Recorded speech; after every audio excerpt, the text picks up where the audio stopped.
My name is Upendra Kumar. आज हम class 10th light chapter को पढ़ेंगे। तो सबसे पहला टॉपिक इसमें पढ़ेंगे law of reflection. Law of reflection. अब लॉ ऑफ रिफ्लेक्शन क्या होता है इसको अच्छे से समझिएगा, है ना। मान लीजिए लॉ ऑफ रिफ्लेक्शन में मान लीजिए आपका ये क्या है, प्लेन मिरर है ना। तो प्लेन मिरर में आप लोग क्या जानते हैं, प्लेन मिरर में जैसे कि मान लीजिए यहाँ पर एक इंसिडेंट रे आया है ना। इंसिडेंट रे का मतलब क्या हो गया, आपका इंसिडेंट रे आया और ये इंसिडेंट रे जैसे ही प्लेन मिरर से आपका यहाँ पर प्लेन मिरर पे पड़ेगा, यहाँ से क्या करेगा, उसी डायरेक्शन में इसको रिफ्लेक्ट कर देगा, है ना। तो इसी को क्या बोलते हैं, लॉ ऑफ रिफ्लेक्शन बोलते हैं, है ना। लॉ ऑफ रिफ्लेक्शन में आपका जो नॉर्मल होता है, ये क्या होता है, नॉर्मल। इसको नॉर्मल बोलते हैं और हिंदी में इसको बोलते हैं अभिलंब। और ये आपका क्या हो गया, इंसिडेंट रे। ये क्या हो जाएगा आपका, इंसिडेंट रे। और ये क्या हो जाएगा आपका, रिफ्लेक्टेड रे। और यहाँ पर आपका क्या हो जाएगा, मान लीजिए ये आपका सेंटर हो गया, है ना, जहाँ वो पॉइंट है जहाँ पे तीनों रे क्या हो रहे हैं, मीट कर रहे हैं, है ना। तो लॉ ऑफ रिफ्लेक्शन कितने टाइप्स का होता है, 2 टाइप्स का होता है ना। तो 2 types of law of reflection, है ना। तो फर्स्ट रूल क्या कहता है, फर्स्ट रूल कहता है कि इंसिडेंट रे, मतलब जो ये इंसिडेंट रे है आपका, उसके बाद जो ये आपका रिफ्लेक्टेड रे और नॉर्मल, तीनों एक ही पॉइंट पे होते हैं, है ना। तो लिखेंगे incident ray comma reflected ray and normal at same point O. उसके बाद आपका ये एंगल, अगर इंसिडेंट रे और नॉर्मल के बीच जो एंगल बनता है उसको हम बोलते हैं इंसिडेंस एंगल, है ना। और इसको बोलते हैं रिफ्लेक्टेड एंगल आर। तो सेकंड रूल कहता है कि एंगल आई बराबर आपका क्या हो जाएगा, एंगल आर हो जाएगा, है ना। तो ये लॉ ऑफ रिफ्लेक्शन में 2 इम्पॉर्टेंट रूल हैं, ये पेपर में आते रहते हैं, तो इसको ध्यान से समझ लीजिए, है ना। उसके बाद लॉ ऑफ रिफ्लेक्शन के बाद हम लोग मिरर के बारे में पढ़ेंगे, है ना। तो मिरर कितने टाइप्स के होते हैं, मिरर 2 टाइप्स के होते हैं। तो अभी बता रहे हैं मिरर के बारे में आपको। तो मिरर 2 टाइप्स के होते हैं। पहला आपका हो जाएगा, जैसे मान लीजिए ये आपका क्या है, स्फीयर है। क्या है ये, स्फीयर है। ये आपका स्फीयर है। अगर स्फीयर को मैं 20 मीटर से ऐसे कट कर दूं, है ना, तो कट करने के बाद इसको जब निकालूंगा तो ये स्फीयर कैसा दिखाई देगा, ऐसे। और दूसरा पार्ट इसका कैसे दिखाई देगा, ऐसे, है ना। तो अगर मैं इसमें बाहर पेंट है, इसको क्या मैंने इनर पेंट कर दिया, इनर पेंट। अगर मैं इसको आउटर पेंट करूँ, मतलब बाहर से इसको पेंट करूँ, तो ये आपका कौन सा मिरर हो जाता है, कॉनकेव मिरर। तो डिफरेंस समझ में आ गया होगा। कन्वेक्स मिरर हो या कॉनकेव मिरर हो, दोनों स्फीयर का ही पार्ट होता है। बस डिपेंड करता है कि हम उसको पेंट किधर से कर रहे हैं। अगर पेंट मैंने अंदर से किया तो वो मिरर कन्वेक्स मिरर होगा। अगर मैं बाहर से पेंट कर दिया, हिंदी में इसको कलई करना बोला जाता है। अगर मैं बाहर से पेंट कर दिया तो आपका कौन सा हो जाएगा, कॉनकेव मिरर हो जाएगा, है ना। अब हम लोग क्या करेंगे, कॉनकेव मिरर के बारे में डिटेल से पढ़ेंगे, है ना। तो यहाँ पर हम लोग क्या पढ़ेंगे, कॉनकेव मिरर के बारे में। तो हेडिंग दीजिएगा कॉनकेव मिरर। अब कॉनकेव मिरर पहले बना लेते हैं। तो ये आपका क्या हो गया, कॉनकेव मिरर हो गया। कॉनकेव मिरर, इसको हम लोग प्रिंसिपल एक्सिस बोलते हैं। क्या बोलते हैं, प्रिंसिपल एक्सिस। ये आपका क्या होता है, आपका ये हो जाता है, आपका पोल हो जाता है, पोल। तो पहले बेसिक टर्म को समझेंगे, उसके बाद ऑब्जेक्ट को कैसे रखेंगे, इमेज कैसे फॉर्मेशन होगा, वो सब भी सीखेंगे, है ना। तो सबसे पहले मिरर हो गया आपका ये, और मिरर में एक क्या हो गया आपका, प्रिंसिपल एक्सिस हो गया, है ना। उसके बाद मिरर का ये मिड पॉइंट को हम क्या बोलते हैं, पोल बोलते हैं। पोल का मतलब क्या हो जाएगा, पोल जो होता है मिड पॉइंट ऑफ मिरर। तो ये आपका क्या हो जाएगा, पोल हो जाएगा, है ना। प्रिंसिपल एक्सिस पोल समझ में आ गया। उसके बाद हम लोग इसमें क्या समझते हैं, वक्रता केंद्र को, जिसको हम लोग बोलते हैं रेडियस कर्वेचर ऑफ सेंटर, है ना। तो मान लीजिए ये आपका क्या है, सी है। तो इसको क्या बोलेंगे, वक्रता केंद्र। इसको क्या बोलेंगे, वक्रता केंद्र। और या आपको इसका नाम हो जाएगा ऑप्टिकल सेंटर, है ना, ऑप्टिकल सेंटर। उसके बाद ये आपका क्या हो जाता है, ये आपका फोकस हो जाता है। ये आपका क्या हो जाएगा, फोकस हो जाएगा। अब फोकस क्या होता है, ध्यान से सुनिएगा। मान लीजिए कि रे इसके क्या आ रहा है, समानांतर आ रहा है ना। तो जितने भी रे प्रिंसिपल एक्सिस के समानांतर आएगा, प्रिंसिपल एक्सिस के पैरेलल आएगा, वो रे क्या होगा, आपका फोकस से होकर जाएगा। यानी जिस प्रिंसिपल एक्सिस के जिस पॉइंट पे कट करेगा उसको हम क्या बोलेंगे, फोकस बोलेंगे। तो ये जितना रे है सारे रे किससे होकर जाएंगे, फोकस से होकर जाएंगे। तो आपको समझ में आ गया होगा कि मिरर में प्रिंसिपल एक्सिस क्या होता है, पोल क्या होता है, फोकस क्या होता है और वक्रता केंद्र क्या होता है। इतनी बातें समझ में आ गई होगी। अब हम लोग क्या करेंगे, इमेज का फॉर्मेशन करेंगे, है ना। तो इमेज के फॉर्मेशन में क्या करेंगे, अलग अलग कंडीशन में ऑब्जेक्ट को रख के देखेंगे कि इमेज कहाँ बन रहा है ना। तो कॉनकेव मिरर में फर्स्ट पॉइंट हम इसमें लेंगे।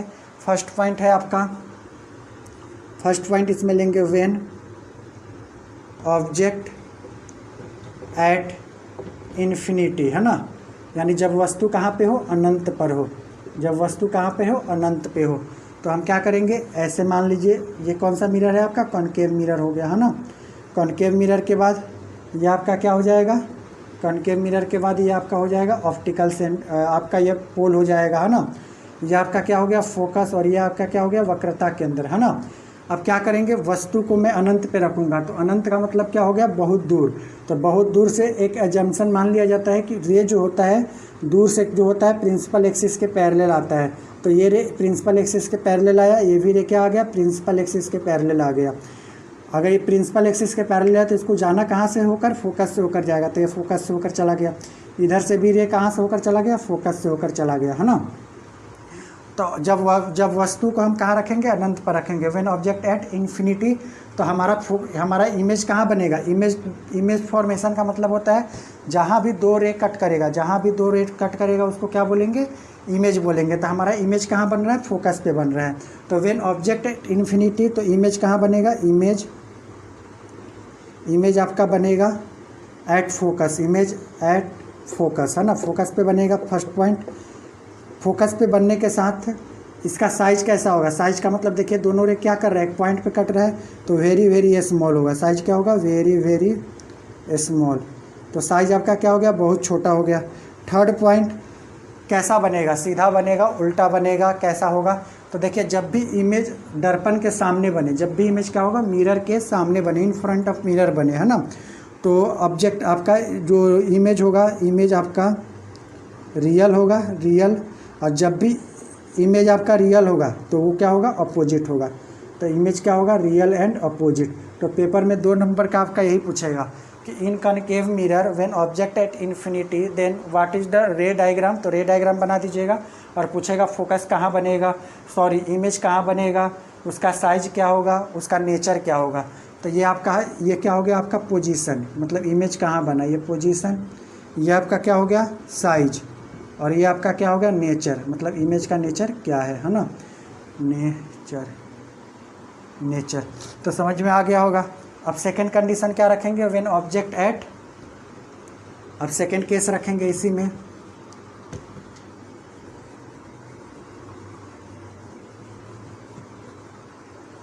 चलिए ध्यान दीजिए, सेकंड केस रखेंगे when object between infinity and C. जब वस्तु अब कहाँ पे रहे, इन्फिनिटी और सी के बीच में रहे, है ना।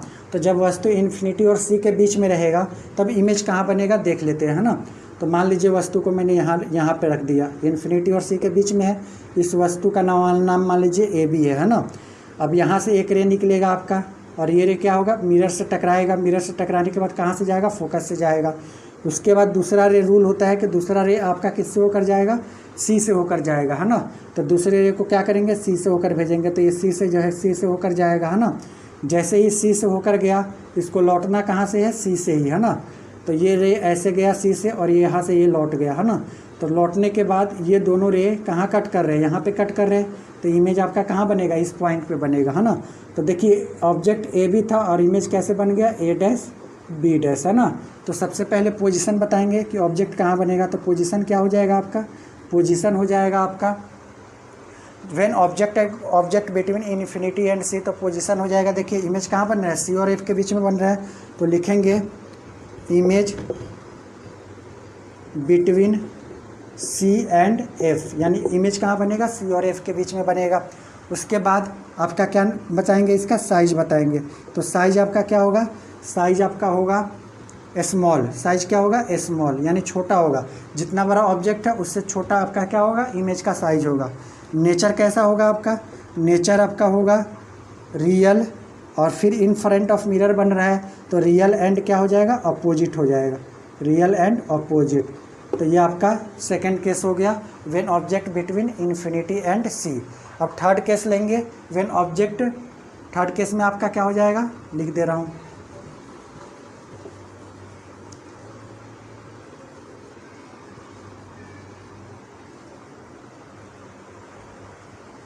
हाँ, केस थर्ड हो जाएगा। केस थर्ड में लेंगे व्हेन ऑब्जेक्ट, चलिए थर्ड केस क्या लेंगे कनकेव मिरर में कि व्हेन ऑब्जेक्ट एट सी। तो ऑब्जेक्ट एट सी पे रखेंगे तो मिरर बनाएंगे। ये कौन सा मिरर हो गया आपका, कॉनकेव मिरर हो गया, है ना। कॉनकेव मिरर में ये आपका क्या हो गया, प्रिंसिपल एक्सिस हो गया। तो ये आपका हो गया प्रिंसिपल एक्सिस। उसके बाद ये आपका क्या हो गया, आपका पोल हो गया। ये आपका क्या हो गया, फोकस हो गया। और ये आपका क्या हो गया, सी हो गया। अब ऑब्जेक्ट को मैंने कहाँ रख दिया, सी पे रख दिया। तो मान लीजिए आपका ऑब्जेक्ट क्या है, ए बी है ना। अब इस पहला रूल क्या कहता है, फर्स्ट रे कहाँ जाएगा, प्रिंसिपल एक्सिस के पैरेलल जाएगा। लौटना कहाँ से है, इसको फोकस से होकर लौटना है ना। तो ये आपका क्या हो जाएगा, फोकस से होकर लौट जाएगा ऐसे, है ना। फोकस से हो गया। जब ऑब्जेक्ट सी पे होगा तो सेकंड रे को भी फोकस से ही भेजते हैं, तो ये रे फोकस से होकर जाएगा। जब ये रिफ्लेक्शन होगा तो ये ऐसे आके यहाँ पर मीट करेगा, है ना, एग्जैक्ट यहाँ कट करता है। तो देखिए ये ए है और ये क्या हो गया, ए डैश हो गया। तो देखिए जब ऑब्जेक्ट एट सी पे होगा तो पोजीशन क्या हो जाएगा, इसका पोजीशन मतलब इमेज कहाँ बनेगा, इमेज आपका सी पर ही बनेगा। तो इमेज कहाँ बनेगा, इमेज एट सी, इमेज सी पर बनेगा। साइज कैसा होगा, तो साइज इसका क्या होगा, इक्वल होगा, मतलब ऑब्जेक्ट के इक्वल होगा। ऑब्जेक्ट साइज क्या हो जाएगा, object equal to object, equal to object, यानी ऑब्जेक्ट के इक्वल हो जाएगा साइज इसका। और नेचर कैसा हो गया, फिर ये कहाँ बन रहा है, आपके फ्रंट ऑफ मिरर बन रहा है ना। तो इसका नेचर क्या हो जाएगा, नेचर हो जाएगा real, real and opposite, real and opposite. तो ये आपका हो गया केस थर्ड। अब फोर्थ केस क्या करेंगे, फोर्थ केस में, केस नंबर 4 में क्या करेंगे,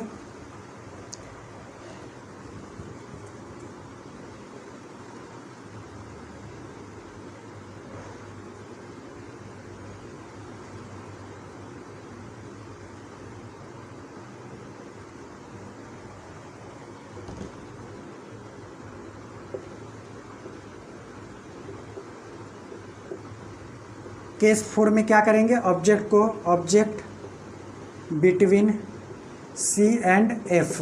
अब ऑब्जेक्ट को क्या करेंगे, सी और एफ के बीच में रखेंगे। तो मान लीजिए आपका ऑब्जेक्ट है, सी और एफ के बीच में रख दिया। फर्स्ट रे कहाँ से होकर जाएगा, फर्स्ट रे आपका प्रिंसिपल एक्सिस के पैरेलल जाएगा। लौटना कहाँ से है, इसको फोकस से होकर लौटना है। तो ये आपका क्या हो गया, फोकस से होकर लौट गया, है ना। सेकेंड रे अब कहाँ से होकर जाएगा, ये सी है ना, तो सी से होकर जाएगा। सी से ऐसे रे टच करेगा और यहाँ पर कहीं मिरर में मीट करेगा। तो ये रे ऐसे गया और ऐसे लौट गया, है ना। तो ये दोनों रे क्या हो जाएगा, ये कहीं इधर जाके कट करेंगे, है ना, ऐसे ये रे ऐसे कट करेंगे, है ना। तो पोजीशन क्या हो जाएगा, इसका पोजीशन हो जाएगा सी और एफ के बीच में रहेगा। तो इमेज जो बनेगा between C and infinity, C and infinity. Size कैसा हो जाएगा, साइज इसका लार्ज हो जाएगा। और नेचर क्या हो जाएगा, इन फ्रंट ऑफ मिरर है तो आपका क्या हो जाएगा, real and opposite, real and opposite. तो समझ में आ रहा होगा बच्चों, है ना। अब यहाँ पांचवा केस क्या रखेंगे, ऑब्जेक्ट को फोकस पे रखेंगे, है ना। तो व्हेन ऑब्जेक्ट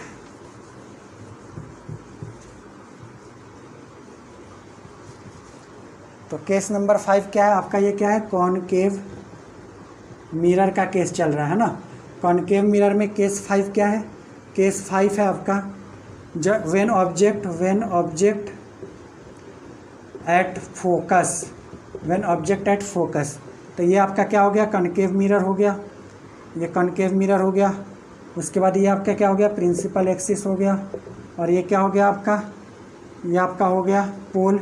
ऑब्जेक्ट को कहाँ रखेंगे, ये आपका फोकस, ये आपका सी। अब ऑब्जेक्ट को कहाँ रखेंगे, एफ पे रखेंगे। तो एफ पे रखने से क्या होगा, ये मान लीजिए ए बी ऑब्जेक्ट है, फोकस ये प्रिंसिपल एक्सिस के पैरेलल जाएगा, यहाँ से क्या कैसे जाएगा, फोकस से होकर लौट जाएगा। तो ये फोकस से होकर लौट गया। दूसरा रे को किससे होकर जाना है, सी से होकर जाना है, तो ये आपका सी से होकर जाएगा, ऐसे गया और इसी डायरेक्शन में लौट आया। तो ये रे कहीं मीठी नहीं होगा, है ना, ये समानांतर ही रह जाएगा, है ना। तो इस केस में क्या हो जाएगा, पोजीशन इसका इमेज बनेगा, मान लो एजम्पशन है कि इमेज कहाँ बनेगा, एट इन्फिनिटी। तो इमेज कहाँ बनेगा, एट इन्फिनिटी पे बनेगा। नेचर कैसा होगा इसका, साइज कैसा होगा, साइज हो जाएगा वेरी वेरी लार्ज, है ना। इन्फिनिटी पे बनेगा तो साइज ऑटोमेटिक क्या हो जाएगा, वेरी वेरी लार्ज। और उसके बाद साइज हो गया तो नेचर इसका कैसा हो जाएगा, नेचर आपका हो जाएगा रियल एंड अपोजिट। अब एक केस और बच गया जो कि पेपर के लिए इम्पोर्टेंट है, वो भी मैं बता ही दे रहा हूँ, है ना। तो केस यहाँ पर लिखेंगे 6 और यहाँ पर क्या लिखेंगे, केस 6 में आ जाएगा when object between focus and pole. अब ऑब्जेक्ट को कहाँ रखेंगे, फोकस और पोल के बीच में रखेंगे, है ना, फोकस और पोल के बीच में रखेंगे। तो देखते हैं क्या होता है।